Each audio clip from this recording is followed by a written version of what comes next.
श्लोक नंबर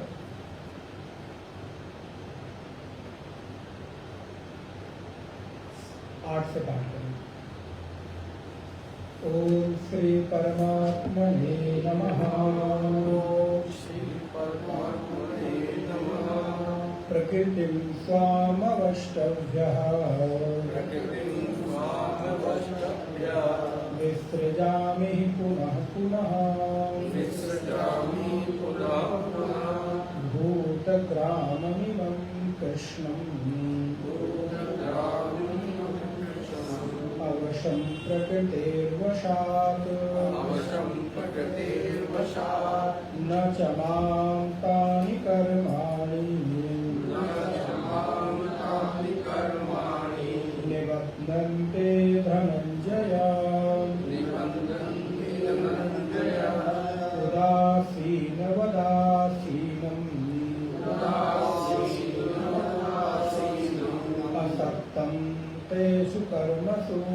असक्तं तेषु कर्मसु मयाध्यक्षेण प्रकृतिः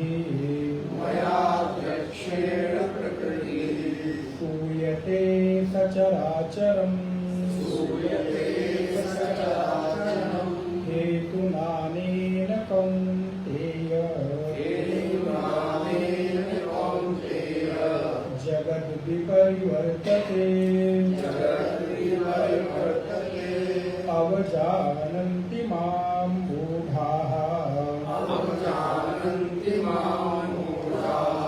मानुषीं तनुमाश्रितम् परं भावमजानन्तो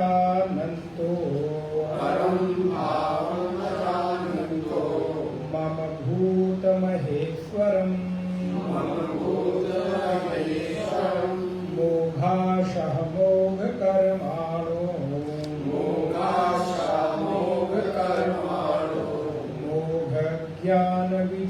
चेतसः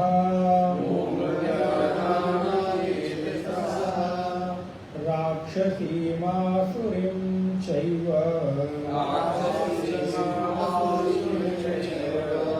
प्रकृतिं मोहिनीं श्रिताः महात्मानस्तु मां पार्थ दैवीं प्रकृतिमाश्रिताः भजन्त्यन्यमनसो ज्ञात्वा भूतादिमव्ययम्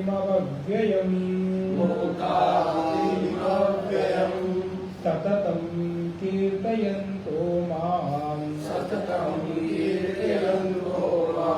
यतन्तश्च दृढव्रताः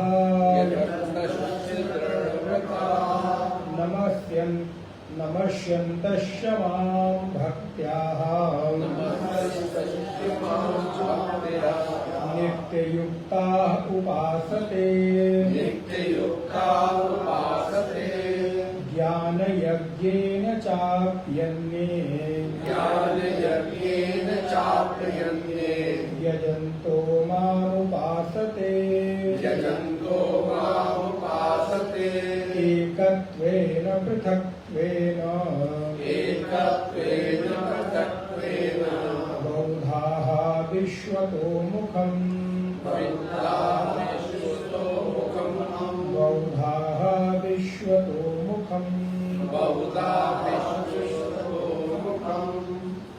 नारायण। पूर्व की कक्षा में हम लोगों ने विचार किया इस नवे अध्याय राजविद्या राजगुह्य योग में वासुदेव श्री कृष्ण भगवान श्री कृष्ण अर्जुन को प्रकृति की जो परंपरा है, प्रकृति कैसे पैदा होती है, उस बारे में यहाँ पर बता रहे हैं। यहाँ पे बहुत सुंदर एक उदाहरण के माध्यम से हम लोगों ने पिछली कक्षा में देखा था, मया ततमिदं सर्वम। अर्जुन जगत अव्यक्त मूर्तिनः मत्स्थानि सर्वभूतानि न चाहम तेषु अवस्थितः।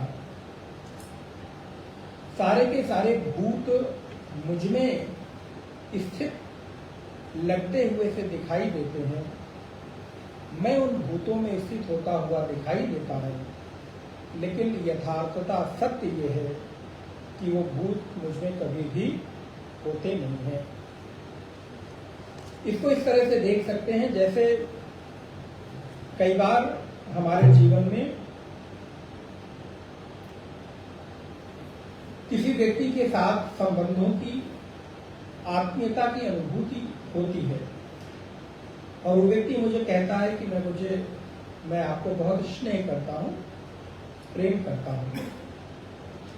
तो वो व्यक्ति मुझ में प्रेम करता हुआ दिखाई तो देता है, लेकिन यदि मेरे साथ उसका कोई संबंध नहीं है तो मैं ये कहने को विवश होता हूं अथवा कहना मेरी मजबूरी हो जाता है कि तुम मुझ में तो हो लेकिन मैं तुझ में नहीं। तुम मुझे प्रेम तो करते हो, तुम मुझे आत्मीय भाव से मानते हो, मैं स्वीकार करता हूँ, लेकिन मेरी भी ये व्यवस्था है, मेरी भी ये मजबूरी है कि मेरा मन तुम्हारे अनुकूलता में राजी नहीं होता। तो तुम मुझ में हो ये बिल्कुल सत्य है, लेकिन मैं तुझ में नहीं हूँ, ये भी यथार्थ सत्य है। किंतु यदि कोई व्यक्ति उस व्यक्ति के स्थान पर खड़ा होकर देखे, कोई व्यक्ति उसके मनोभाव और उसकी दशा में खड़ा होकर देखे, तो क्या देखेगा कि ये इसमें है और ये इसमें है। अर्थात इस व्यक्ति के साथ इसका संबंध और इसका संबंध उस व्यक्ति के साथ है। लेकिन यदि जो व्यक्ति इस बात की घोषणा कर रहा है कि तुम मुझ में कहीं से भी नहीं हो, तुम मुझे अपने में मानते हो, ये तुम्हारी अपनी स्वेच्छा है। तो उसी प्रकार भगवान कहते हैं अर्जुन कि मैं सब कुछ करता हुआ भी ये भूत और भूतों के जो ग्राम हैं, भूत समुदाय हैं, ये मुझमें कभी भी नहीं होते। और यदि ऐसा होता तो सामान्य व्यक्तियों की तरह मैं भी बंध जाता, लेकिन मैं कभी भी इनसे बंधा हुआ नहीं हूं। श्लोक नंबर 9 देखें। न च माम तानि कर्माणि निबध्नन्ति धनंजय। हे धनंजय, उदासीन वदासीनम असक्तम तेषु कर्मसु। उदासीन की तरह अर्थात सारे भूत, सारे समुदाय, सारा विश्व, सारा प्रपंच मुझमें स्थित होता हुआ भासित तो अवश्य होता है, क्योंकि मेरे बिना उनकी सत्ता रह नहीं सकती, टिक नहीं सकती। लेकिन उस सत्ता से मैं सर्वथा उदासीन रहता हूं। कैसे उदासीन रहता हूं? जैसे प्लेटफॉर्म पे बहुत सारी ट्रेनें आ रही हैं, जा रही हैं, लेकिन प्लेटफॉर्म उन ट्रेनों से सदा, लेकिन उनके बिना प्लेटफॉर्म पर ट्रेनें आ नहीं सकती। ये बहुत साधारण सा उदाहरण मैं दे रहा हूं। लेकिन अगर कोई जीवंत तो होकर प्लेटफॉर्म से पूछ उठे, प्लेटफॉर्म ये कहेगा हाँ वो मुझमें जरूर है, मुझमें जरूर आते जाते हैं, लेकिन मैं इनसे सर्वथा उदासीन हूं। ये मुझको कभी भी प्रभावित, न जाने कितने ट्रेनें आई, कितने यात्री आए और चले गए, अपने गंतव्य पर पहुंच गए, लेकिन उनका मेरे साथ कभी कोई संबंध नहीं हुआ। अब इसको वेदांत के बड़े सुंदर दृष्टांत से आप समझें। जैसे जो लोहार है, लोहार की जो निहाई होती है अथवा सुनार की निहाई, जिस पर सुनार अथवा लोहार अपने आकारों को बनाता है, आभूषणों को बनाता है, तो जो सुनार है, उस सुनार की जो निहाई है, उस निहाई पर न जाने कितने स्वर्ण की धातुएं आई, बनी और नारायण बिगड़ती चली गई। उस पर उन आकारों को बनाता भी है, बिगाड़ता भी है, लेकिन वो जो निहाई है वो कूट की भांति, इसीलिए वेदांत में आत्मा को कूटस्थ भी कहा गया। वो कूट की भांति वहीं की वहीं स्थित रहती है। वो कूट अर्थात निहाई कभी भी नहीं बदलता, लेकिन उस निहाई पर नाना प्रकार के नाम और रूप बदलते रहते हैं। नाना प्रकार की आकृतियां आती हैं और जाती हैं। उन आकृतियों से कभी भी वो जो निहाई है वो प्रभावित नहीं होती। वैसे ही वासुदेव कृष्ण कहते हैं कि हे अर्जुन, ये संसार भी मानो मुझ कूटस्थ पर, मुझ कूटस्थ आत्मा पर ये संसार की नाना प्रकार की आकृतियां बनती हैं, बिगड़ती हैं और तद्वत रूप धारण करती रहती हैं, लेकिन उनका मेरे साथ कभी कोई संबंध नहीं है। कैसे? बोले जैसे उस निहाई का, उस कूटस्थ आकार का, उस स्वर्ण से बने हुए धातुओं से कोई संबंध नहीं होता। वो कभी भी उनसे बंधते नहीं है। जो भी डिजाइन बननी हो, जो भी नाम बनना हो, जो भी रूप बनना हो, लेकिन उस नाम और रूप के साथ उस सुनार का जो बनाने वाला यंत्र है, कूटस्थ यंत्र है, वो ज्यों का त्यों ही बना रहता है। इसलिए नचमाम तानि कर्माणि निबध्नन्ति धनंजय। हे धनंजय, मैं उनसे कभी भी बंधता नहीं हूं। और नारायण, मैं क्यों नहीं बनता हूं? क्योंकि कोई भी कर्म कभी मुझे बांध सकते नहीं। कर्म वही बंधन का हेतु बनता है जिस कर्म में कर्तृत्व और भोक्तृत्व की आसक्ति हो। अगर किसी कर्म में मेरे कर्तृत्व और भोक्तृत्व का आसक्ति नहीं है तो वो कर्म कभी भी मेरे बंधन का हेतु नहीं बनते। क्यों नहीं बनते? क्योंकि वो मेरे पाप और पुण्य की कैटेगरी में, और कर्म वही मेरे बंधन का हेतु बनते हैं अथवा फल का हेतु बनते हैं जो कर्म पहले पाप की श्रेणी में अथवा पुण्य की श्रेणी में आए। यदि कोई कर्म पाप और पुण्य की श्रेणी में नहीं आ रहा है, ये अथवा वो कर्म विधि और निषेधात्मक की श्रेणी में नहीं आ रहा है, तो तो वो कर्म आपके लिए बंधन का हेतु नहीं बनता। इसके लिए बहुत सारे उदाहरण आप लोग सुनते रहे हैं। एक दो उदाहरण आपने यहां भी सुने होंगे। जैसे आप कहीं किसी पार्क में बैठे हो, तो पार्क में बैठने के बाद अनायास व्यक्ति का स्वभाव होता है अपने आसपास की जो घास होती है उनके तिनके इकट्ठा करता है। 1 घंटे बैठा है तो तिनके को बटोर रहा है, इकट्ठा कर रहा है। नहीं कुछ घास ही उखाड़ लिया देखा होगा आपने, कोई काम नहीं, लेकिन लगी हुई पार्क से वो 1-2-4 घास के पेड़ उखाड़ के वहीं, उससे उसका कोई लेना देना नहीं है। और 1 घंटे में देखते देखते उसने इतना बड़ा जो घास का ढेर है वो इकट्ठा कर दिया। अब किसी ने कहा भाई तुम्हारे चलने का समय हो गया, चलो चलते हैं, टाइम हो गया। तो अब वो क्या करता है, उस घास की तरफ नजर भी नहीं डालता, देखता भी नहीं है कि मैंने इतनी मेहनत से घास के ढेर को इकट्ठा किया था, वो वहीं छोड़ा और चल दिया।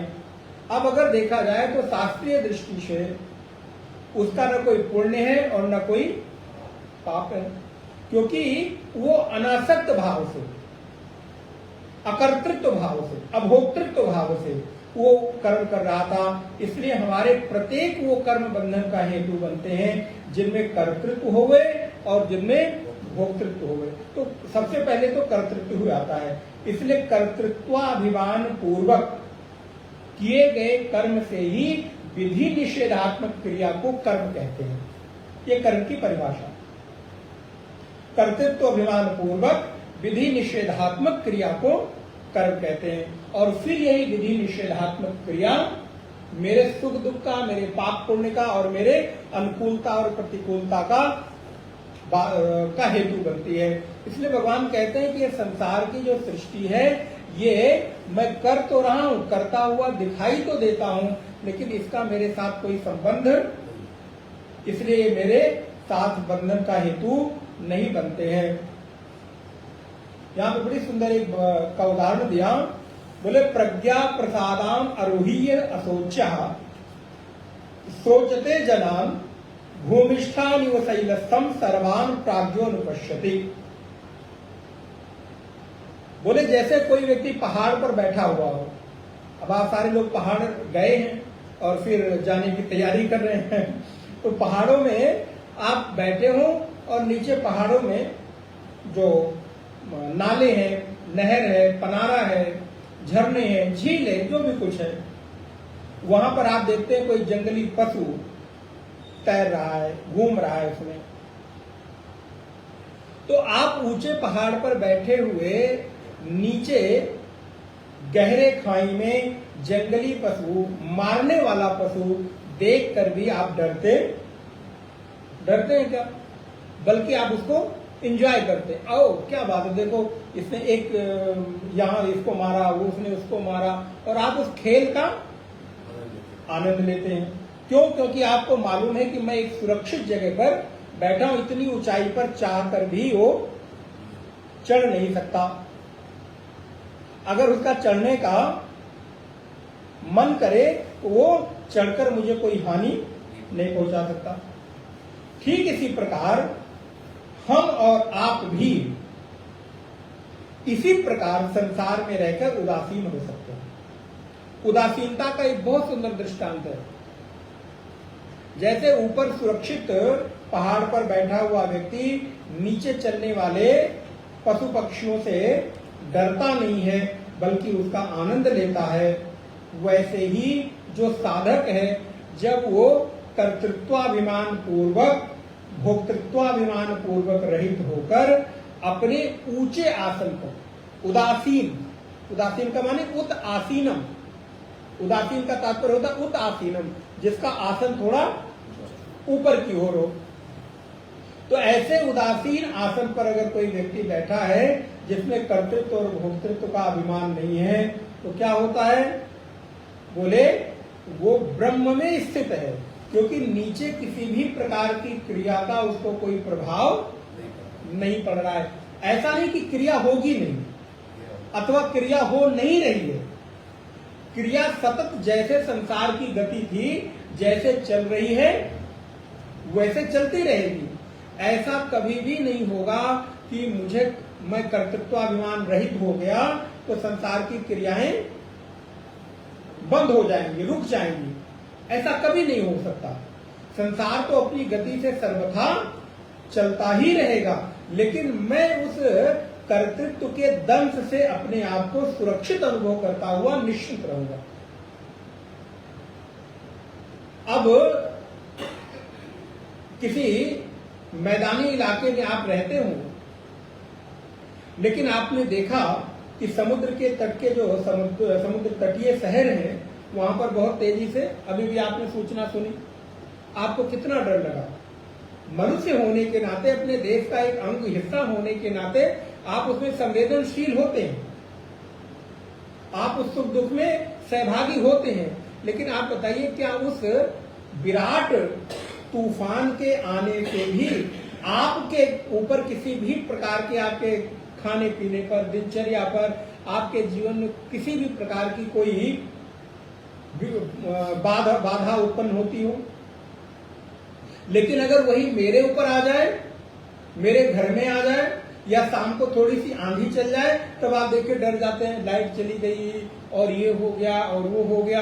क्यों? क्योंकि अब उससे मैं प्रभावित हो रहा हूं। मैंने अपने आप को सुरक्षित अनुभव नहीं किया, इसलिए मैं डर रहा हूं। किंतु सागर के तट पर रहने वाले शहरों में कुछ भी हो रहा है, किंतु मैं अपने आप को सुरक्षित अनुभव करता हूं। तो उस स्तर का मेरे जीवन में दुख का प्रकोप, वैसे ही अगर कोई व्यक्ति कर्तृत्व अभिमान पूर्वक, भोक्तृत्व अभिमान पूर्वक उत आसीन माने ब्रह्म में स्थित होकर रह रहा है कृष्ण की भांति, तो संसार की सारी क्रियाशीलता, संसार के बड़े से बड़े कर्म भी उसको कभी प्रभावित, उसको बंधन में नहीं डाल सकते। और तब वो व्यक्ति निश्चिंत पूर्वक, निडरता पूर्वक अपने जीवन को आगे की तरफ, अपनी यात्रा को, अगर मैं ही भय में बैठा रहूं, मैं ही डरता रहूं, तो क्या मेरे भीतर निडरता का जो भाव है दिखाई देगा? बोले भीतर ही भीतर डर रहा हूं कर्तृत्व और भोक्तृत्व से, और बाहर दिख रहा हूं कि नहीं मैं कर्तृत्व रहित हूं, भोक्तृत्व रहित हूं। बोले ऐसा व्यक्ति कभी भी उदासीन नहीं हो सकता, उदासीन नहीं हो सकता। इसलिए तो कृष्ण कहते हैं, बोले अगर कोई व्यक्ति उदासीन होकर, कर्तृत्वाभिमान रहित होकर पूरे लोक की भी हत्या कर दे, तो भी उसको किसी भी प्रकार का पाप और पुण्य, उसको कोई दोष, हत्या दो प्रकार की है। एक बॉर्डर पे खड़ा हुआ सैनिक भी हत्या कर रहा है,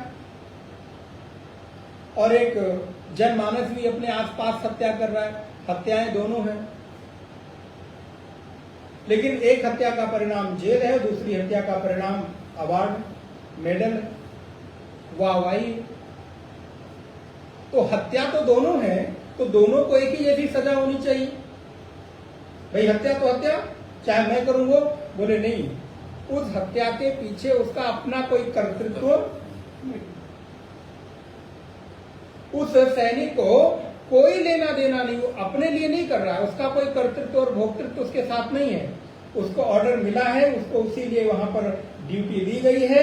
तो देश की सीमा पर खड़ा हुआ सैनिक अगर देखेगा कि इस देश के ऊपर कोई गलत दृष्टि से देख रहा है, गलत क्रियाओं में संलिप्त हो रहा है, हमारे देश में वो अनावश्यक कदम बढ़ा रहा है, तो तुरंत गोली मार देगा और परिणाम होगा उसको पुरस्कार दिया जाएगा। लेकिन वही दूसरा व्यक्ति हत्या कर दे तो बोले महाराज चलो 2-4 साल के लिए। और अगर वहां पर एक से अधिक हत्या करता है, जितनी अधिक हत्या करता है उतना ही अधिक पुरस्कार, उतना ही अधिक वीर।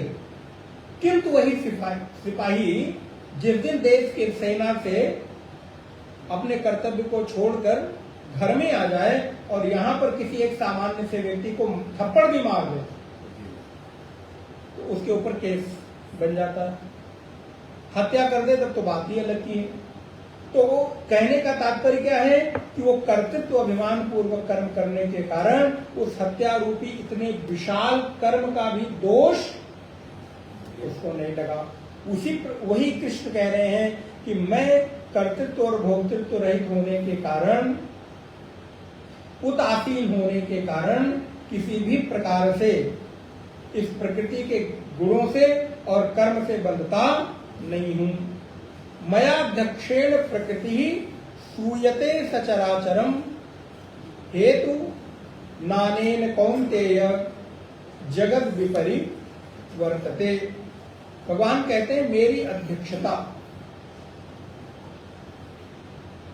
अध्यक्षता का तात्पर्य होता है, ये अध्यक्ष का अर्थ भी समझना चाहिए। अध्यक्ष का अर्थ होता है अक्ष, अक्ष माने आप। अध्यक्ष अर्थात अध्यक्ष में अक्ष शब्द लगा है, इसलिए जिसके पास आंखें हैं, जिसके पास नासिका रूपी अक्ष है, क्योंकि केवल आप आंखों से नहीं देखते हो, सारी इंद्रियों से देखते हो। जैसे आप सारी एक ही मुख से ग्रहण नहीं करते, सारी इंद्रियों से ग्रहण करते हैं, क्योंकि आंख का तात्पर्य है विषयों का ज्ञान। तो विषयों का ज्ञान क्या केवल आंखों से होता है? स्पर्श से भी विषय का ज्ञान होता है, कानों से भी विषय का ज्ञान होता है। अब आप इस समय आंख बंद करके भी बैठ जाओ, फिर भी अभी आपको विषय का ज्ञान होगा कि नहीं होगा? आप कहेंगे महाराज बड़ी जल्दी में आप रहते हैं, आपने कह दिया खाली आंखों से देखते हैं। मैं कह रहा हूं आंखों से नहीं देखते, आप कान से भी देखते हैं, क्योंकि देखने का तात्पर्य है विषयाकार वृत्ति। तो अभी आप आंख बंद करके बैठ जाएं तो भी आपको शब्दाकार वृत्ति होगी कि नहीं? और जैसे शब्द बोले जाएंगे वैसा ज्ञान आपको होगा। तो आप आंखों से भी देख रहे हो, आप कानों से भी देख रहे हो, आप स्पर्श से भी देख रहे हो, क्योंकि आप कई बार स्पर्श करके अनुमान कर लेते हो कि ये कौन सी चीज है। तो हमारी प्रत्येक इंद्रियां अक्ष हैं, जिह्वा भी अक्ष है। रात के अंधेरे में आप कुछ खाओ, लेकिन आपको पता लगेगा कि हम क्या खा रहे हैं, बशर्ते उसका पूर्व से ज्ञान होना चाहिए। तो जो विषय में व्याप्त तो हो उसको अक्ष कहते हैं। ये अर्थ बहुत व्यापक अर्थ है। अभी तक देखना केवल हम आंखों से समझते हैं, लेकिन जैसे विषयों का ग्रहण प्रत्येक इंद्रिय से होता है, वैसे ही देखना भी प्रत्येक इंद्रियों से है। तो अक्ष जो इंद्रियों से हमें विषयों का ज्ञान हो। अश्नुते अर्थात विषया अवच्छिन्न चैतन्य, अंतःकरण अवच्छिन्न चैतन्य के ऐक्य से जो विषयाकार वृत्ति बनती है उसको अध्यक्ष कहते हैं। इसलिए अध्यक्ष की दृष्टि केवल एक जगह नहीं होती। अगर वो केवल देख कर विषयों की वृत्ति का अनुमान करे तो संपूर्णता में अध्यक्षता। इसलिए अध्यक्ष के आंख भी खुले हों, कान भी खुला हो, मुख भी खुला हो, नासिका भी खुली हो, स्पर्श भी खुला हो, अर्थात चारों तरफ के विषयों का ज्ञान करने की सामर्थ्य जिसमें है उसको अध्यक्ष कहते हैं। अगर ऐसा कोई व्यक्ति नहीं है तो संपूर्णता में अपने कर्तव्य का न्याय नहीं कर सकता। तो बोले मयाध्यक्षेण प्रकृति, ये सारे के सारे जीव जितने हैं वो सारे के सारे जीव मेरी अध्यक्षता में, अर्थात मेरी आंखों से, मेरे विषयों की वृत्ति से देख रहे हैं, सुन रहे हैं। मेरे बिना इनकी कोई उपयोगिता,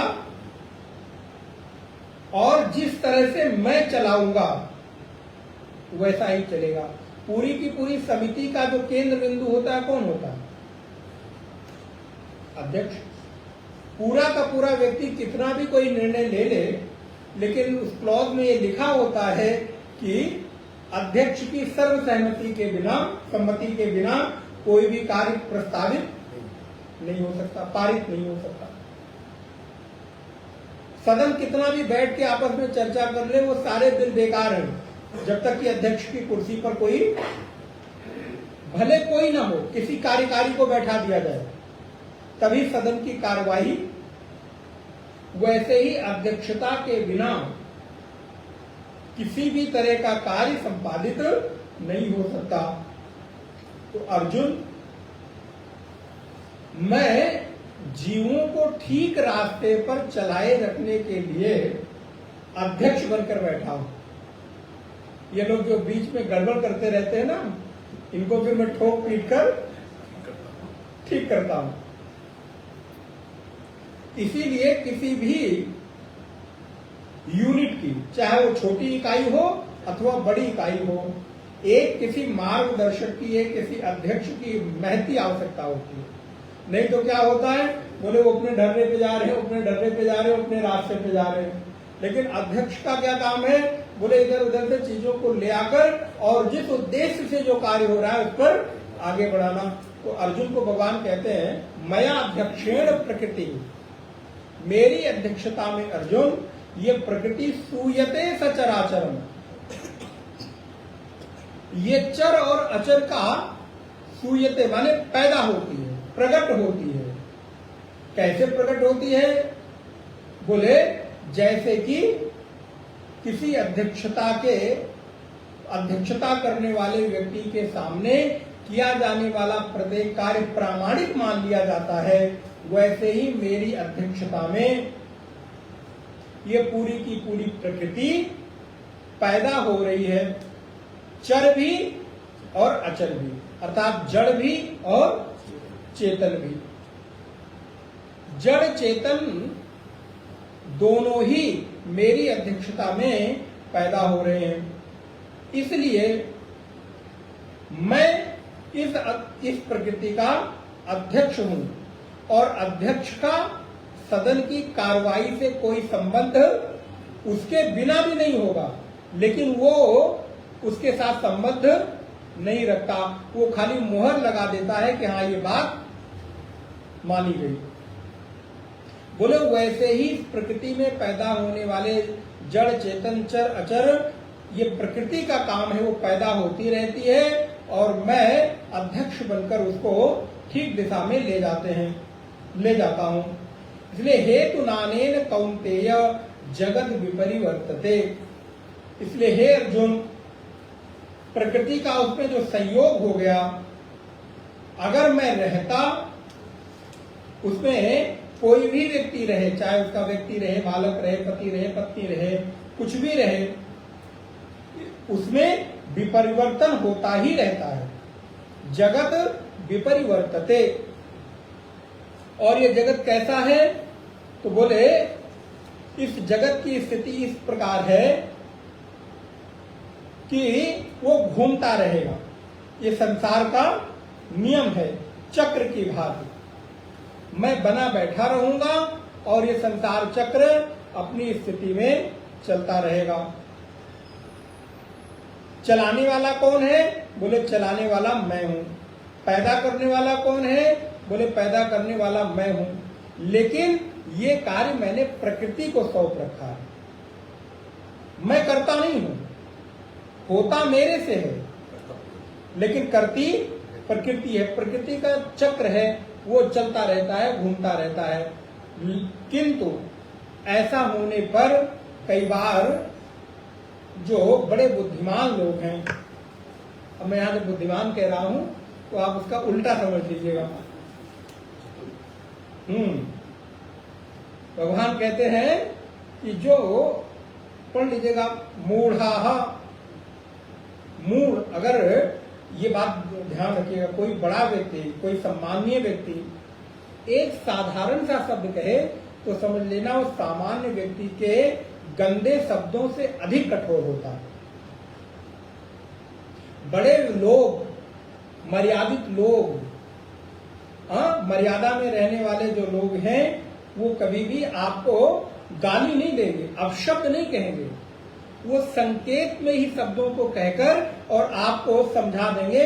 अगर आप बुद्धिमान है तो समझ लो, नहीं तो कोई बात नहीं। लेकिन लोग उस मर्यादित शब्द को बड़ी गंभीरता से लेते नहीं, क्योंकि संसार को आदत पड़ी है गाली सुनने की, संसार को आदत पड़ी अपशब्द सुनने की, तभी उनको समझ में आता है कि हमको गलत गाली दी गई, कहा गया, तभी डांटा गया।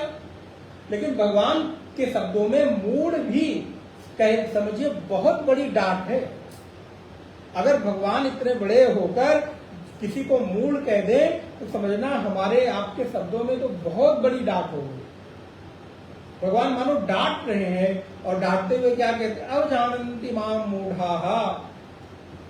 अर्जुन, ये जो मूढ़ लोग हैं ना, मूर्ख लोग हैं, ये लोग जानते नहीं, अनजाने में। अच्छा, इसको दो तरीके से ले सकते हो। एक मानो भगवान रोष में कह रहे हैं, डांटते हुए कह रहे हैं, और दूसरा भगवान मानो हमारे ऊपर दया करते हुए, हमारे ऊपर बड़ी रहम करते हुए कह रहे हैं कि अवजानन्ति माम मूढ़ा, मैं जैसा हूं वैसा मुझे लो। और दूसरा, अगर आप दूसरे भाव में, अरे मैं जैसा हूं ऐसा नहीं मान रहे हो, इस भाव में भी आप ले सकते हो। तो अवजानन्ति माम मूढ़ा, अवजानन्ति का तात्पर्य है वो मुझे जानते नहीं है। जानन्ति माने जानना, अवजानन्ति माने वो मुझे नहीं जानते हैं। कौन लोग? बोले मूढ़ लोग। तो जानते क्या है वो आपको? बोले जानते मानुषम तनुमाश्रितम। ये मूढ़ लोग मुझे केवल इस देह तक ही मानते हैं, मुझे मेरे यथार्थ अद्वैत स्वरूप को नहीं जानते, मेरे अद्वितीय तत्व स्वरूप को न जानकर मनुष्य शरीर के रूप में ही मुझे देखते हैं। बहुत सारे लोग भी भगवान को भगवान न मानकर केवल एक साधारण पुरुष मानते हैं, एक साधारण देह वाला मानते हैं। बोले वो मानते रहे, उनके मानने से मुझे कोई फर्क नहीं पड़ता, लेकिन उनकी बुद्धि पर तरस आती है, दया आती है। बताओ, जो चीज जैसी है उसको वैसा न मानकर। अच्छा, आपको भी दया आती है कि नहीं? कभी कभी अपने आसपास के लोगों को बताओ, उसको इतना समझाता हूं, कभी तो गुस्सा आता है। एक बार समझाने पे समझ में नहीं आता, इतनी बार समझा दिया, और फिर जब थक हार जाते हो आप, क्या करें, हंसते हैं आप, इतनी बार समझा देता हूं फिर भी नहीं समझ में आता। अरे भाई, एक बार में समझ जाया करो। तो भगवान भी ऐसे ही कहते हैं, पहले तो कहते इतनी बार समझाया नहीं समझते, कहते अरे यार इतनी बार समझा रहा हूं, मान लो, समझ जाओ कि मैं केवल देह तक स्थित आश्रित नहीं हूं, मुझे मेरे अद्वैत स्वरूप को जानो। और क्या करते हैं? कहते परम भाव मजानन्तः, शरीर के रूप में ही देख रहे हैं। और इतना ही नहीं, भगवान शंकराचार्य भाष्य में लिखते हैं, आप देखेंगे कि लोग मेरा अपमान करते हैं। जो ये ऐसे ही बात है जैसे कोई अरबों खरबपति व्यक्ति हमारे पास आए, आपके पास मिलने आए, और आप उसका क्या परिचय कराएं? महाराज जी, आप जिनसे मिल रहे हैं ना, ये शहर के बड़े लखपति आदमी है, तो अपना माथा पीट लेगा। अरे यार, इससे अच्छा मेरा परिचय ना ही कराते तो अच्छा रहता। जिसके पास हजारों हजार करोड़ का, लाखों करोड़ का टर्नओवर हो, और उसको आप खाली नाम ले लो, अगर नहीं जानते हो तो भी वो संतुष्ट हो जाए, भाई चलो कम से कम सम्मान नहीं किया तो अपमान से भी तुम्हें। और जिसके बाद लाखों करोड़ का टर्नओवर हो और उसकी गिनती 1 लाख 2 लाख में आप कर दो, तो बताओ कैसी स्थिति हो जाएगी। ये तो हमारी जो पैसे की भाषा है वो समझ आती, इसलिए मैंने ये आपको उदाहरण दिया।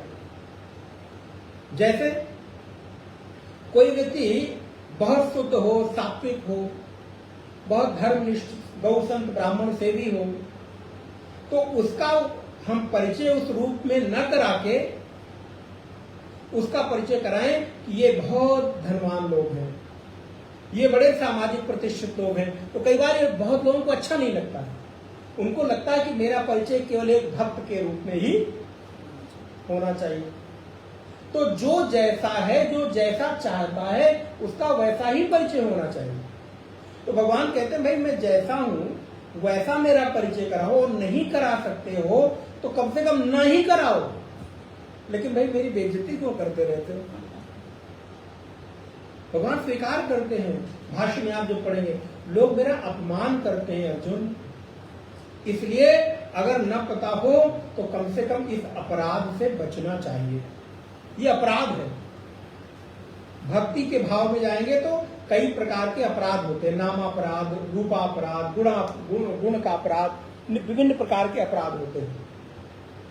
ये भी भगवान का ऐश्वर्य अपराध है। जो इस पूरे विश्व का, समष्टि का एकमात्र स्वामी हो, चराचर का एकमात्र नियंता हो, उसको केवल एक व्यक्ति के रूप में मानना, ये अपराध नहीं तो क्या है? तो भगवान कहते हैं कि परम भावम अजानन्तः, मेरे भाव को न जानकर कि मैं केवल मनुष्य हूं ऐसा जानते हैं, शरीराभिमानी हूं ऐसा जानते हैं, मेरे भीतर के देही को नहीं जानते, केवल देह पर दृष्टि रखकर मानते हैं, तो ऐसे लोग मेरा अपमान करते हैं, मेरा अपराध करते हैं। भागवत जी में एक बड़ा सुंदर श्लोक आया है। श्री वेदव्यास जी कहते हैं, देह देहि विभागोयम अविवेक कृतः पुरा, जाति व्यक्ति विभागोयम यथा वस्तूनि कल्पितः। यह देह है और इसके भीतर बैठा हुआ देही है, और देह की गोद में देही है। ये देह है और इसी की गोद में तो देही बैठा है। देही माने आत्मा, शरीर ही। तो ये देह है और ये देही है, अर्थात देह की गोद में देही बैठा है। ये कैसा है? बोले ये अविवेक है, क्योंकि देह की गोद में देही नहीं बैठा है। अतः देह के होने से आत्मा है कि आत्मा के होने से देह? मरे हुए व्यक्ति का शरीर भी तो सामने है, लेकिन हम क्या समझते हैं? इस शरीर के होने से देही है, आत्मा है। यद्यपि इसका उल्टा है, देही है तो ये शरीर है, तब इसकी मान्यता है, तब इसकी महिमा है। जिस दिन देही ना हो, इसकी कोई महिमा, इसकी कोई वैल्यू नहीं रह जाती। इसलिए सम्मान किसका होना चाहिए? देह का कि देही का? और हम लोग किसके पीछे पड़े हैं? महाराज, एक बार भी मेरे सम्मान में कोई न्यूनता नहीं होनी चाहिए। ये किसकी दृष्टि है? बोले जिसकी देह पर दृष्टि है, जो अभी देहाध्यास में, जिसका तादात्म्य गहरा हुआ है, जिसने अपने आप को देह के ऊपर अभी नहीं देखा है, वही ऐसी बात को जानता और मानता है, स्वीकार करता है। कैसे?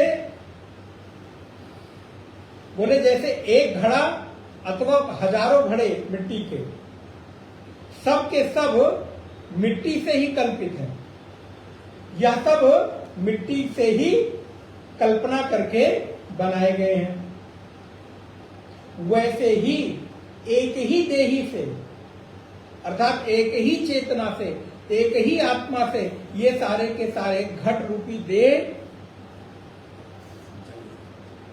चाहे आप एक घड़ा उठा के देख लो और चाहे हजारों घड़े उठाकर देख लो, सारे घड़ों की कल्पना क्या है? मिट्टी, मिट्टी का ही उकेरा हुआ नाम रूप घट के रूप में। वैसे ही सारे के सारे देह एक ही देही परमात्मा से कल्पित है। इस वजह से लोग मुझे कर्ता और भोक्ता मानते हैं। बोले कर्ता और भोक्तृत्व मुझ में नहीं है। इस वजह से व्यक्ति को यथार्थ का ज्ञान होना चाहिए। और जो ऐसे लोग हैं जो केवल भगवान को एक रूप वाला, एक नाम वाला, एक देह वाला मानते हैं, उनके सारे के सारे कर्म क्या होते हैं? बोले सब निष्फल हो जाते हैं। उनका ज्ञान विज्ञान नष्ट हो जाता है। मोघासः मोघ कर्माणो मोघ ज्ञान विचेतसः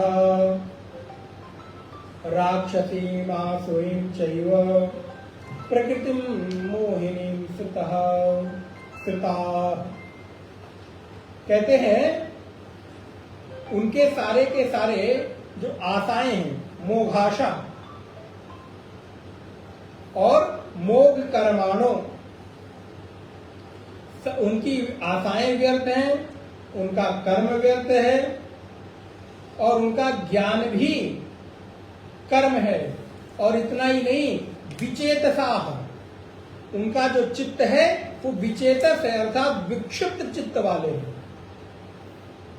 मोघाशा मोघ कर्माणो मोघ ज्ञान विचेतसः राक्षसीम आसुरीम चैव, अज्ञानी जन, राक्षसी वृत्ति के लोग, आसुरी वृत्ति के लोग और मोहिनीम सताह, मोहिनी प्रकृति को ही धारण किए रहते हैं। जैसा इस प्रकार किसी का ज्ञान है जो परमात्मा को केवल देह तक ही सीमित मानते हैं, वो लोग केवल और केवल आसुरी और मोहिनी प्रकृति को धारण किए रहते हैं। अब आसुरी संपदा और जो दैवी संपदा है 16वें अध्याय में आप उसको विस्तार से पढ़ेंगे, वहां पर हम लोग देखेंगे आसुरी और दैवी संपत्ति क्या होती है। इस श्लोक का एक भाव अगर हम ये समझ पाए कि अगर भगवान को एक देह में कोई मानता है तो वो व्यर्थ आशा वाला है, अगर वो बड़ी आशाएं करता है तो उसकी आशाएं व्यर्थ हैं, उसके कर्म व्यर्थ हैं, उसके ज्ञान व्यर्थ हैं और वो ठीक चित्त वृत्ति वाला नहीं है। उसकी चित्त वृत्तियां जो हैं वो विक्षिप्त हैं। यहां विक्षिप्त का तात्पर्य पागल से नहीं है। योग सूत्र में हमारे मन की, चित्त की 7 प्रकार की भूमि बताई गई है। क्षिप्त, विक्षिप्त, प्रक्षिप्त, इस प्रकार से करके मूढ़, असमूढ़ करके 7 प्रकार की चित्त की हमारी भाव दशा बताई, अर्थात चित्त के 7 स्तर बताए गए। और अगर कोई व्यक्ति, क्षिप्त का तात्पर्य होता है क्षेपण करना, अपने चित्त को इधर उधर फेंक देना। अगर किसी व्यक्ति को आप देखते हैं कि वो व्यक्ति मानसिक रूप से स्वस्थ नहीं, तो आप क्या कहते हैं? ये विक्षिप्त है। उसका ठीक उल्टा योग सूत्र में कहा गया, अगर कोई विक्षिप्त भूमि तक पहुंच जाए तो समझ लीजिए कि उसकी बहुत उच्चतम अवस्था है। हमने इस विक्षिप्त को उसके साथ नहीं जोड़ना, ये विक्षिप्त अवस्था अलग है।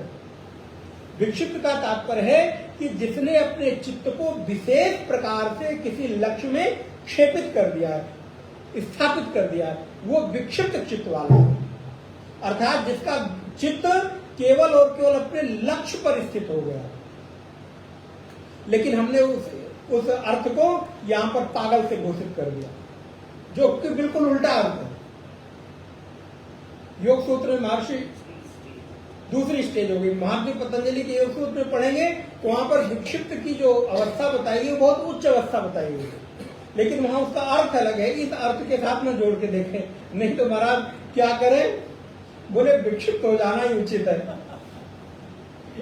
तो बोले सामाजिक रूप से विक्षिप्त हो जाना नहीं, मानसिक रूप से अगर आप विक्षिप्त हो जाए, पागल वाला नहीं, अपने एकमात्र लक्ष्य में अपने चित्त का निक्षेपण कर देना, न्यास कर देना, जैसे कहते हैं ना शिलान्यास कर देना, संन्यास कर देना। तो न्यास का तात्पर्य कि रख देना। वैसे ही जिसने अपने चित्त को एक लक्ष्य विशेष में रख दिया, उसका चित्त विशेष रूप से एकाग्र हो गया। इसलिए चित्त की एकाग्रता की 7 भूमियां योग सूत्र में बताई गई। कभी अवसर मिले तो पढ़ना चाहिए, हम लोग पढ़ सकते हैं। तो यहां पर भगवान कहते हैं कि मोघाशा मोघ कर्माणा, ऐसे व्यक्ति की आशाएं, ऐसे व्यक्ति के कर्म, ऐसे व्यक्ति के ज्ञान, विक्षिप्त चित्त, अज्ञानी जन, राक्षसी और आसुरी और मोहिनी प्रकृति को ही धारण करते हैं, अर्थात उनका चित्त विमोहित हो गया है। भगवान के यथार्थ स्वरूप को न देखकर वो किसी और रूप में देख रहे हैं, इसलिए भगवान को एक देह तक सीमित नहीं मानना चाहिए। जो अनंत देहों का स्वामी है, अनंत ब्रह्मांडों का एकमात्र स्वामी है, उसको केवल एक देह में मान लेना, एक अवस्था विशेष तक मान लेना, ये उसके साथ न्याय नहीं है, उसके साथ हमने अपमान किया है। इसलिए भगवान कहते हैं ऐसे लोग मेरा अपमान करते हैं। महात्मानस्तु माम पार्थ दैवीं प्रकृतिमाश्रिताः भजन्त्यनं मनसो ज्ञात्वा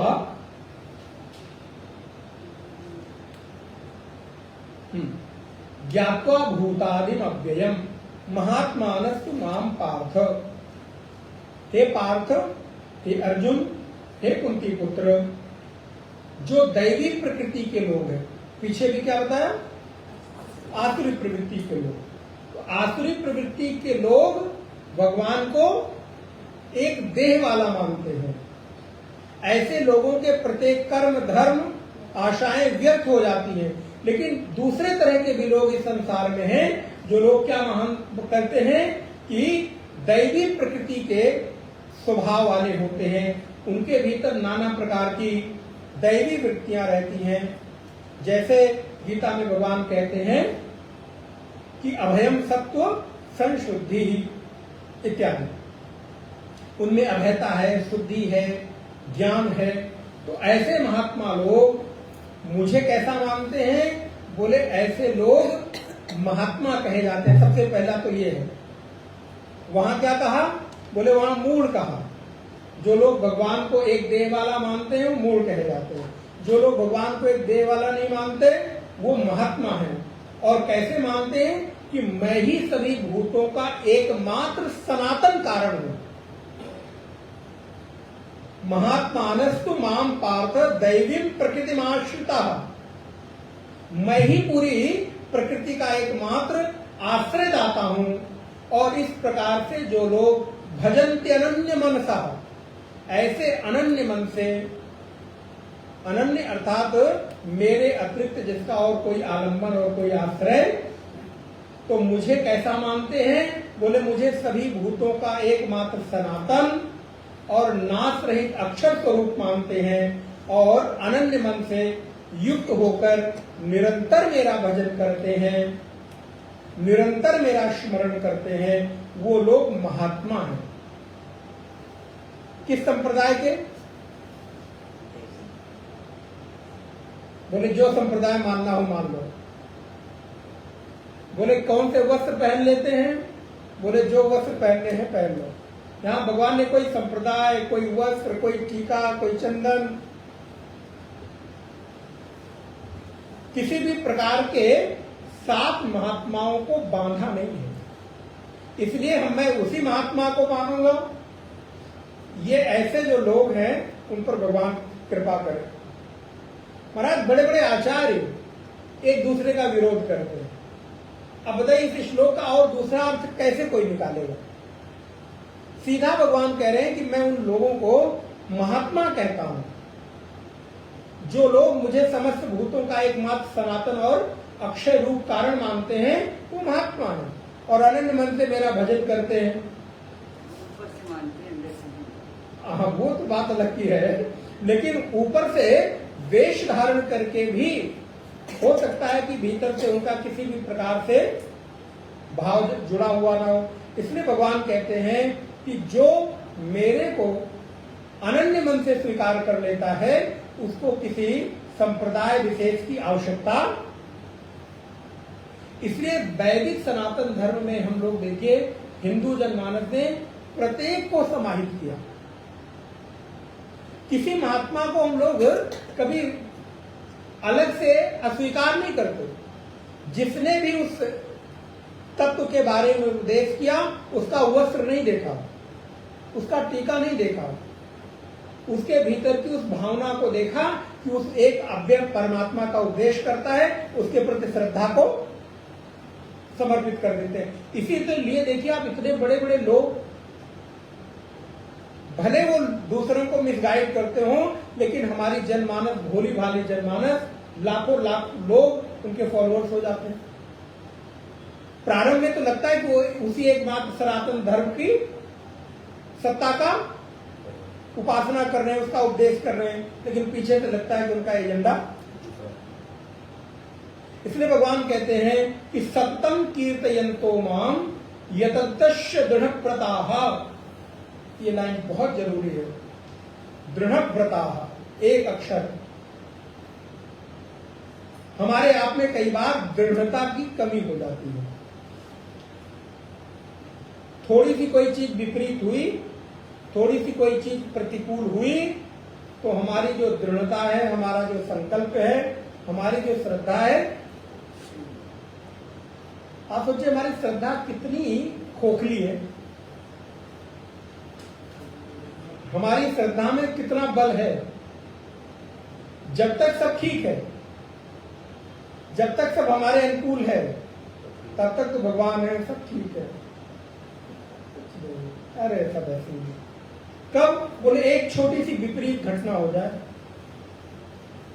अभी तक सारी चीजें ठीक चल रही थी, तब तो सब ओके ओके था, सब अच्छा था, भगवान है और बड़ी श्रद्धा है, बड़ी पूजा, बड़ा उपासना है। लेकिन एक अगर चीज जीवन में कोई प्रतिकूल हो जाए, विपरीत हो जाए, तो मेरी श्रद्धा, ऐसे में ही तो हमारी श्रद्धा का पता चलता है, छिन्न भिन्न हो जाती है। लेकिन भगवान क्या कहते हैं? दृढ़व्रताः। अर्जुन, जो दृढ़व्रती लोग हैं, जिनके व्रत में, व्रत माने संकल्प, भूखे रहने का नाम खाली व्रत नहीं होता, शुद्ध संकल्प को ही व्रत कहते हैं। अगर आप शुद्ध संकल्प पूर्वक हैं, तो अन्न खा के भी आप व्रती हैं। अब वो कथा याद रखिएगा, भागवत जी में महात्मा विदुर का, गोपियां आई थी, कथा याद आई होगी आपको। जाओ, जाकर यमुना महारानी से कह दो, दुर्वासा जी का, दुर्वासा जी दोनों का, विदुर का भी आता, दुर्वासा जी का भी, कि दुर्वा को छोड़कर यदि इन्होंने कभी कुछ न खाया हो तो मुझे मार दे दो। और गोपियां देखती हैं भी इतने बड़े बड़े व्यंजन बना के थार भर के लाए, और सारे महाराज चट कर गए, और चट करने के बाद कह रहे जाके कह दो यमुना से कि अगर हमने दूर्वा के अलावा कुछ न खाया हो तो मुझे मार देते हो। तो महारानी यमुना ने भी दूर्वा, हाँ दूर्वा ही खाया, रास्ता थी, गोपियों को बड़ा आश्चर्य हो रहा है। अभी मेरे सामने बड़े बड़े कटोरे भर के मालपुआ, गुलाब जामुन, रसमलाई, जलेबी है, क्या क्या उड़ा गए महाराज। पूछा भी नहीं, थोड़ा प्रसाद भी नहीं छोड़ा कि ले जाके तुम लोग भी खा लेना। और जाते हुए मैं जाऊं कैसे, यमुना जी रास्ता कैसे देंगी? तो कहते जाके कह दो कि मैंने दूर्वा के अलावा कुछ ना खाया हो, मार्ग दे दे। यमुना जी ने मार्ग दे दिया। ये क्या है? बोले ये ऐसा व्रत है कि भोजन करके भी संकल्प यदि है तो व्रत है। लेकिन अगर अन्न न खाया हो और हमारे संकल्प में कमजोरी हो और दिन भर सोचने का खा लिया होता, बड़ा ये बनाया है, कल बन गया होता तो अच्छा रहता, बोले ऐसे भूखे रहने का क्या मतलब रहा?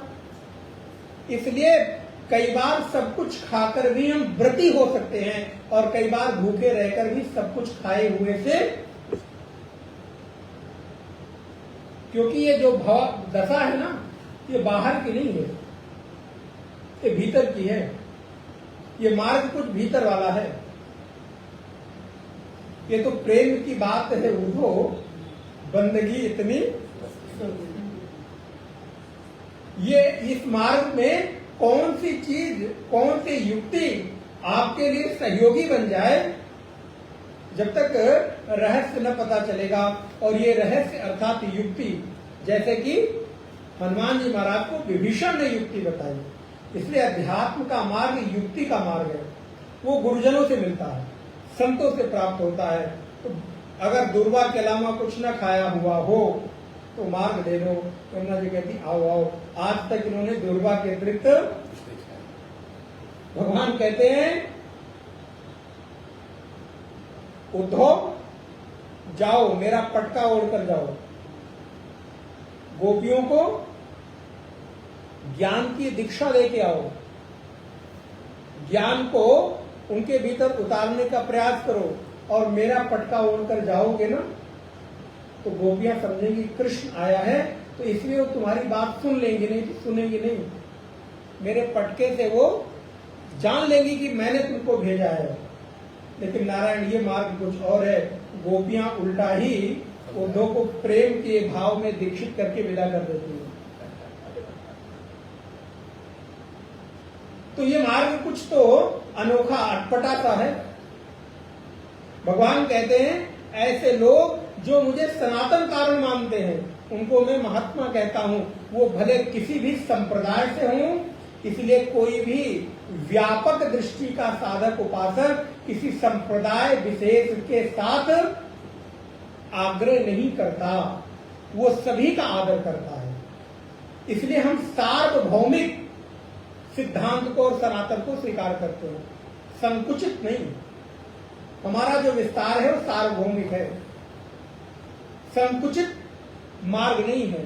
कृष्ण ने अगर ये बात कह दी, वो कुछ भी हो कोई भी हो, सततम कीर्तयन्तो माम एतम तस्य दृढ़ प्रताः, जो दृढ़ व्रत वाले हैं, दृढ़ संकल्प वाले हैं और निरंतर मेरा कीर्तन करते हैं। कीर्तयन्तः, कीर्तन अर्थात भगवान के नामों का गुणानुवाद गाना, भगवान के लीला का स्मरण करना। यतन्तस्य दृढ़ व्रताः, और यत्न करते हैं। ध्यान रहे, अध्यात्म का मार्ग केवल एक दिन ऐसी घटना होगी कि सब कुछ हो जाएगा, अपने आप हो जाएगा।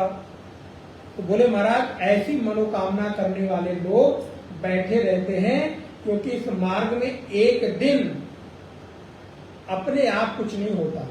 अच्छा अगर होना होता, इतने साल बीत गए तक नहीं हो जाता। जो काम 50 साल में नहीं हुआ तो जरूरी आगे हो जाएगा, बैठे बैठा है। लेकिन हाँ, प्रयत्न करने से हो सकता है एक दिन में हो जाए, एक घंटे में हो जाए।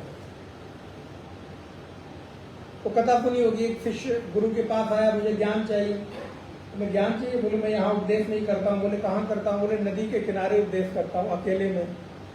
तो फिर कहा वाह क्या बात, गुरु हमको अकेले में नदी के किनारे उपदेश करेंगे? बोले हाँ। बोले महाराज गुरुदेव पहुंचे और अपना कपड़ा उपड़ा कसा और कस के नदी में चले गए। बोले गुरुदेव आपने कहा था नदी के किनारे एकांत में ज्ञान देता हूँ। बोले उसीलिए और नदी के भीतर जल में ज्ञान दूंगा। और महाराज शिष्य भी उत्साहित हुआ, कूदा जल में, और जैसे ही बोले डुबकी लगाओ, डुबकी लगाने पे ज्ञान मिलेगा। शिष्य ने डुबकी लगाई, चढ़ बैठे ऊपर से, महाराज कंधे पर बैठ गए, सिर दबा लिया। अब वो छटपटाए, छोड़ो छोड़ो, क्या मार डालोगे, मार डालो। गुरु कहते नहीं, अभी तुमको ज्ञान दे रहा हूँ, ले लो ज्ञान ले लो। नहीं नहीं अब ज्ञान नहीं चाहिए, ज्ञान नहीं चाहिए। बोले अब ले लो, आज ले ही लो तुम। अब महाराज गला दबाए, वो मरने की जैसी स्थिति पे आया, जोर से झटका ऊपर आया, जान बची। ये कौन सा ज्ञान देने का तरीका है? गुरु ने कहा यही तरीका मेरा ज्ञान देने का है। बोले वो कैसे? बोले जब नदी में डूब रहे थे तो क्या दिख रहा था तुम्हें? बोले एक ही चीज दिख रही थी, कोई और चीजें किसी भी तरह से मेरी जान बचे। बोले ऐसी जो छटपटाहट है वो तुम्हें ज्ञान पाने के लिए भी खाली ज्ञान पाने आ ही गए हो। अभी भी ज्ञान पाना शेष हो, मार्ग मिलना शेष हो तो बताओ दोबारा ज्ञान देना शुरू करूं। फिर से भागा। बोले महाराज क्षमा करना, जब ऐसी एक जिस दिन छटपटाहट आएगी उस दिन ज्ञान पाने के लिए भटकना नहीं पड़ेगा। ज्ञान तो क्या इस तरह की छटपटाहट है? तो भगवान कहते हैं दृढ़ प्रताः महात्मानस्तु माम पार्थ दैवीं प्रकृतिमाश्रिताः। नहीं, निज वाला श्लोक। सततम कीर्तयन्तो माम यतन्तस्य दृढ़ व्रताः। ऐसे दृढ़ निश्चय वाले लोग मेरी प्राप्ति के लिए यत्न करते हैं, बैठे रहते हैं ऐसा नहीं, क्योंकि ये मार्ग यत्न करने वालों का है। जब तक प्रयत्न नहीं होगा, जब तक कठोर साधना नहीं होगी, अगर होगी तो ध्रुव की तरह 6 महीना भी बहुत है। ध्रुव को कितने दिन में ज्ञान होगा? योऽन्तः प्रविश्य मम वाचमिमां प्रसुप्तां सञ्जीवयत्यखिल शक्तिधरः स्वधाम्ना अन्यान् हस्तचरण श्रवण त्वगादीन् प्राणान् नमो भगवते पुरुषाय तुभ्यम्। अगर ध्रुव जैसी दृढ़ निष्ठा हो, प्रयत्न हो, तो 6 महीने बहुत पर्याप्त है। हमें कितने हो गए? बोले 6 साल। नहीं महाराज, 60 साल नहीं, ऐसे 6 जन्म भी बीत जाएंगे, 60 जन्म भी बीत जाएंगे, नहीं होगा। उसके लिए जब भी होगा तो यत्न पूर्वक ही होगा। भगवान ने बिल्कुल स्पष्ट कर दिया, यतन्तश्च दृढ़ व्रताः नमस्यन्तश्च माम भक्त्याः, और बार बार मुझको प्रणाम करते हैं। पूज्य स्वामी राम सुखदास जी ने एक बड़ा सुंदर सूत्र दिया। बोले जब भी याद आए आर्त भाव से हाथ जोड़ो, हाथ ऊपर करो और हे नाथ मैं आपको कभी न भूलूं, हे नाथ मैं आपको कभी न भूलूं। इतना सुंदर सूत्र है। पूज्य स्वामी शरणानंद जी महाराज जो प्रज्ञा चक्षु थे, उनके इतने उत्कृष्ट साहित्य हैं, प्रज्ञा चक्षु होकर भी उन्होंने इतनी सुंदर सुंदर सूत्र दिए। मैं कभी कभी पहले बीच में आपको निवेदन करता रहा हूं। उन्होंने कहा कि उस प्रेमी के भाव में आने से ही प्रेमास्पद संतुष्ट हो जाता है, और इस संसार में एकमात्र प्रेमास्पद यदि कोई है तो कृष्ण है, या जो भी इष्ट हमारे हैं। तो यदि ये स्मरण बना रहे, हाथ जोड़कर प्रणाम होता रहे, हे प्रभु मैं आपको, हे नाथ मैं आपको, मैं आपका हूं। दीन बंधु दीनानाथ मेरी डोरी, कबहू तो दीनानाथ के भनक पड़ेगी। एक दिन पुकारेंगे, 2 दिन पुकारेंगे, 10 दिन पुकारेंगे, 20 दिन, महीने, 2 महीने, साल, 2 साल, जन्म, 2 जन्म, क्योंकि इसके अलावा और तो कोई मार्ग है भी नहीं ना। अगर तो छोड़ देने से हो जाएगा क्या? चलो मान लो, मैं कहता हूं छोड़ लो, तो अगर छोड़ देने से हो जाता होता तो अब तक तुम लोग छोड़े ही थे, हो ही जाता ना। तो उपाय उद्यम तो एक ही है, तो इसलिए उसको करते रहना ही चाहिए। हे नाथ मैं आपको कभी ना भूलूं, मेरी जो जीवन की डोर है वो आपके हाथ में है, जो चाहे वो करो। तो ये जब भाव आता है तो इसी को भगवान कहते हैं कि कीर्तयन्तः, कीर्तन करना। कीर्तन का तात्पर्य भगवान के यश का स्मरण करना। कीर्तन का मतलब ये नहीं हुआ कि जोर जोर से गाना, चिल्लाना, यही मात्र कीर्तन नहीं है। कीर्तन का अर्थ होता है कीर्तयन्तः, उनकी कीर्ति का, जहां पर भगवान की कीर्ति का गायन हो उसी को कीर्तन कहते हैं। जहां पर भगवान के यश का गायन हो उसको कीर्तन कहते हैं। जहां पर भगवान की भगवत्ता का स्मरण हो उसको कीर्तन कहते हैं। वो नाम जप से भी हो सकता है और मानसिक रूप से भी हो सकता है। तारा है सारा जमाना, प्रभु हमको भी तारो, ये जो भाव है ये कीर्तन है। मैंने सुना है मीरा को तारा, कृष्ण मैंने सुना है तुमने ध्रुव को तारा, तुमने प्रहलाद को तारा, तुमने इनको तारा, प्रभु मुझे क्यों नहीं तारोगे? तो ये जो भाव है, इस भाव का नाम ही तो कीर्तन है। जोर से चिल्लाने का नाम ढोल, मजीरा, तबला, हारमोनियम हो तो ही कीर्तन हो? नहीं, प्रभु की कीर्ति, कीर्ति का गायन ही कीर्तन है। तो भगवान कहते हैं कि नमस्यन्तश्च, जो मुझे नमन करते हैं, प्रणाम करते हैं, कीर्तन करते हैं, और कीर्तन के साथ साथ मुझे बार बार प्रणाम करते हुए नित्य युक्ता उपासते, मां नित्य युक्ता उपासते, मेरी उपासना करते हैं। उपासना का तात्पर्य है ध्यान से, एकाग्रता से युक्त होकर अपने आप को मेरे नजदीक अनुभव करते हैं। यही उपासना है। उस नजदीक आने के लिए आप मूर्ति की पूजा करते हो, चित्र की सेवा करते हो, यज्ञ अनुष्ठान करते हो, वो आपके ऊपर छोड़ दिया। शर्त इतनी है कि किसी भी तरह से आप प्रभु के निकट अपने आप को अनुभव करो कि मैं आपके निकट हूं। यदि आप कीर्तन किए बिना मानसिक रूप से प्रभु के निकट अपने को आपको अनुभव करते हो तो आपको अन्य कोई उपासना करने की जरूरत ही नहीं। चूंकि मेरी मन की एकाग्रता अभी इतनी नहीं हुई है, इसलिए हमें पूजा का सहारा लेना पड़ता है, जप का सहारा लेना पड़ता है, सत्संग का सहारा लेना पड़ता है, पाठ का सहारा लेना पड़ता है, कथा और नाम जप का सहारा लेना पड़ता है। यदि सहारे के बिना भी मैं मन स्तर पर, मानसिक स्तर पर प्रभु को अपने निकट अथवा मैं प्रभु के निकट अनुभव कर सकता हूं, तो बाह्य साधनों की कोई आवश्यकता नहीं। ये बाह्य साधन तो है मानसिक रूप से उसके अनुभव करने का। जब आप पूजा करने सुबह 1 घंटे बैठते हैं तो दिन भर भले ना याद आए, लेकिन उस 1 घंटे में 10 मिनट तो कम से कम आप उसके नजदीक होते हैं ना।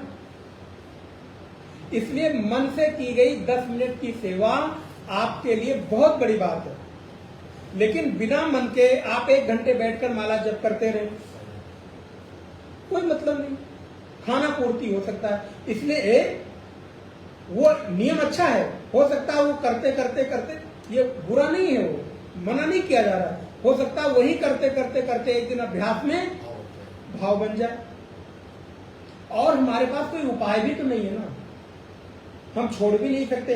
अच्छा, अगर छोड़ देने भर से हो जाता तो क्या अभी तक हुआ? जब अभी तक नहीं हुआ तो आगे कैसे होगा?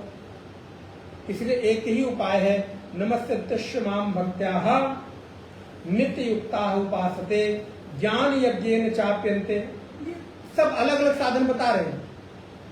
बोले कोई प्रणाम करके अपने नजदीक अनुभव करता है, कोई कीर्तन करके, कोई ध्यान करके, कोई उपासना करके, और दूसरे लोग हैं बोले कोई ज्ञान योगी हैं, ज्ञान के माध्यम से मेरे नजदीक अपने को अनुभव करते हैं। ज्ञान यज्ञेन चाप्यन्ने, अन्य लोग ज्ञान योग के बल पर यजंतो मां उपासते, मुझ निर्गुण निराकार ब्रह्म की ज्ञान यज्ञ के द्वारा उपासना करते हैं, स्मरण करते हैं। बोले एकत्वेन पृथक्त्वेन बहुधा विश्वतो मुखम, और दूसरे बहुत से लोग जो हैं वो विराट रूप में, बहुत से लोग एक रूप में। तो सभी प्रकार की, नाना प्रकार की पूजा पद्धतियां हैं। बोले जो जिसको अनुकूल पड़ता हो। देखिए कृष्ण कितने उदारवादी हैं, और हम उनके फॉलोअर्स हैं। फिर लोग हम पर आरोप लगाते हैं कि आप लोग बड़े क्या हो गए, असहिष्णु हो गए। पता कितने विचारों में हम लोग विस्तार को प्राप्त है, ओपन है। भगवान कहते हैं भाई जो मर्जी आए, जैसे मर्जी आए, मैं बांध नहीं रहा हूं। क्यों? क्योंकि उनको मालूम है कि प्रत्येक व्यक्ति, ध्यान दीजिएगा, जन्म लेने वाला प्रत्येक व्यक्ति का अपना प्रारब्ध है, अपना संस्कार है, अपनी रुचि है, अपनी पसंद नापसंद है, अपनी भावनाएं अलग अलग हैं। एक ही दवा प्रत्येक मरीज पर काम, लेकिन अन्य लोगों ने क्या किया? अब यहां पर यह उत्तर देना चाहिए उनको। बहुत सारे लोग क्या कहते हैं, महाराज आपके यहाँ तो इतने देवी देवता, किसकी पूजा करें? कंफ्यूजन रहता है। इतने ग्रंथ हैं, किसको पढ़े? बड़ा कंफ्यूजन। दूसरों को देखिए, एक ही किताब, एक ही किताब में पूजा जाने वाला। इसका मतलब आप बहुत तुच्छ बुद्धि के हैं, बहुत छोटी बुद्धि के हैं, क्योंकि आपने लाखों लाख करोड़ों करोड़ लोगों को एक ही सूत्र में बांध दिया। क्या सभी की पसंद नापसंद, रुचि अरुचि, संस्कार, प्रारब्ध एक हो सकता है क्या? घर में पैदा होने वाला जुड़वा लड़का अथवा लड़की एक जैसे स्वभाव के नहीं होते हैं, तो संसार के इतने सारे लोग एक जैसी पूजा पद्धति को कैसे अपना सकते हैं? लेकिन आपने उनको संकुचित कर दिया। कृष्ण क्या कहते हैं? बोले मैं तुम्हें विस्तार देता हूं, छूट देता हूं। प्रणाम करके, नमस्कार करके, यज्ञ करके, अनुष्ठान करके, जप, सत्संग, कीर्तन, भजन, कुछ ना करके, उपासना करके, भजन करके, जो मर्जी आए करके, बस मैं चाहता हूं केनापि पायेन मनः कृष्णम निवेशयेत, मुझ में मन लग जाए। वो तुम देख लो तुम्हारी रुचि और रुचि क्या, तुम्हारी पसंद ना पसंद, तुमको क्या अच्छा लगता है, तुम किसमें अपने आप को कंफर्ट फील करते हो। बहुत सारे लोग हैं उनको पूजा में बहुत मजा आता है, बहुत सारे लोग कहते हैं ये कर्म कांड है, इसमें क्या तो जाना। भगवान कहते हैं ठीक है मत करो, जब करो, हम कहां कह रहे हैं कि तुम कर्म कांड करो, कोई दबाव थोड़ा हमारे यहाँ। इसीलिए हमारे यहाँ उदारता की संस्कृति है और ये हमारा सौंदर्य है और फायदा दूसरे लोग ले सकते हैं आरोप लगाकर। लेकिन अगर इस विचारधारा पर हम विचार करके देखें तो आप देखिए 15 लोग यहाँ बैठे, अगर सभी को एक फ्रेम में बांध दिया जाए तो क्या रह सकते हैं क्या? लेकिन यहाँ किसी को जप अच्छा लगता होगा, किसी को उपासना अच्छी लगती होगी, किसी को हवन अच्छा लगता होगा, किसी को सत्संग अच्छा लगता होगा, किसी को कर्मकांड अच्छा लगता होगा, नाना प्रकार के। लेकिन लक्ष्य सबका क्या है? आपने क्या किया? लाखों लोगों के लक्ष्य एक होकर उनको साधन एक ही दे दिया। बेचारे लगे, मन नहीं लग रहा है तो भी 5 बार। हाँ? हमारा जितने सालों से खोज रहे हैं अभी तक मिला भी नहीं। कहां गए? माइक लगा लगा के खोज रहे फिर भी नहीं मिले। हम कहते हमारा माइक बंद कर दो भाई, इतनी आवाज रखो कि कमरे तक में ये आवाज रहे, और इतनी भी की जरूरत नहीं है, इतनी जोर से कीर्तन करो कि खाली तुम ही सुन सको। आप सोचिए कितनी उदारता है। हम कहां कहते हैं कि तुम अपने घर में कीर्तन जोर से बजा के करो, और इतना भी नहीं, एकांत में अकेले में ध्यान में बैठ जाओ कि तुम्हारी आवाज न सुन सको। 6ठे अध्याय में आपने पढ़ा ध्यान योग, तो कहते ज्ञान यज्ञेन चापन्ने यजन्तो माम उपासते एकत्वेन पृथक्त्वेन बहुधा विश्वतो मुखम। बहुत सारे लोग मुझ विराट की उपासना करते हैं, और उस विराट की उपासना क्या है? बोले नदियों को देखो तो समझो भगवान की ये रक्त नलिकाएं हैं,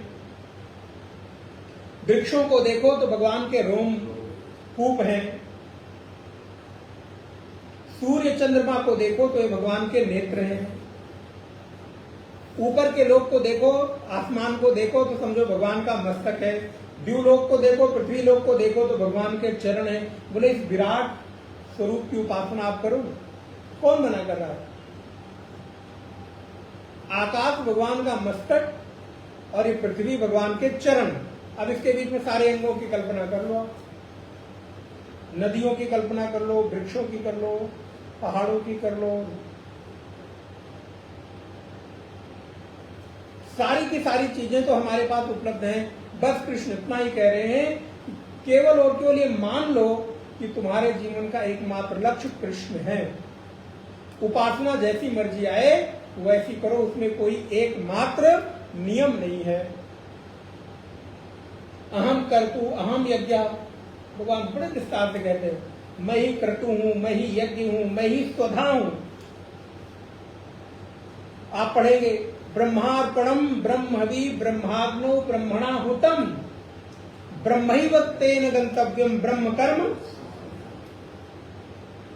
सब कुछ तो मैं ही हूं, तो मैं ही कर्तु हूं, मैं ही यज्ञ हूं, मैं ही स्वधा हूं, मैं ही औषधि हूं, मैं ही बोलने वाला हूं, मैं ही ग्रहण करने वाला हूं, मैं ही वो आहुति डालने वाला हूं,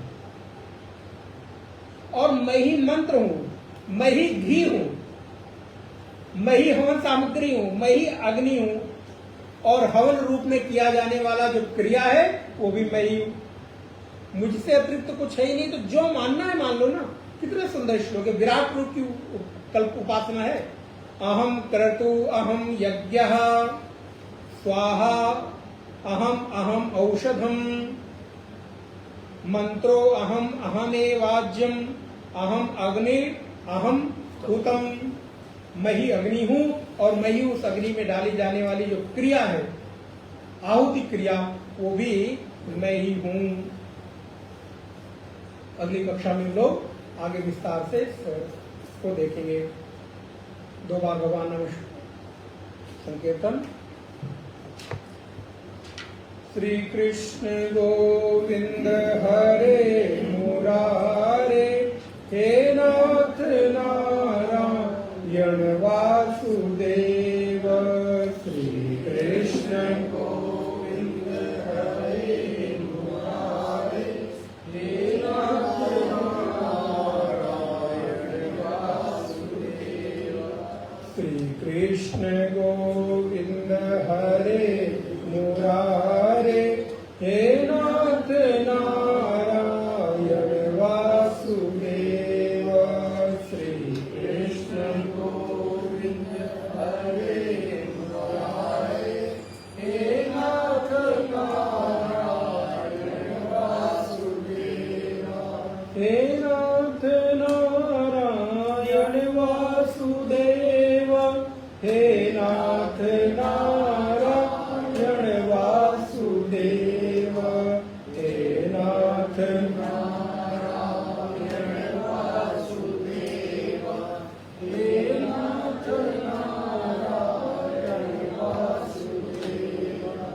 श्री कृष्ण गोविंद हरे मुरारे, हे नाथ नारायण वासुदेव। श्री कृष्ण गोविंद हरे मुरारे, हे नाथ नारायण वासुदेव। श्री कृष्ण गोविंद हरे मुरारे, हे नाथ नारायण वासुदेव। श्री कृष्ण गोविंद हरे मुरारे, हे नाथ नारायण वासुदेव। हे नाथ नारायण वासुदेव, हे नाथ नारायण वासुदेव। श्री कृष्ण गोविंद हरे मुरारे, हे नाथ नारायण वासुदेव। श्री कृष्ण गोविंद हरे मुरारे, हे नाथ नारायण वासुदेव। हे नाथ नारायण वासुदेव, हे नाथ नारायण वासुदेव। श्री कृष्णचंद्र भगवान की जय।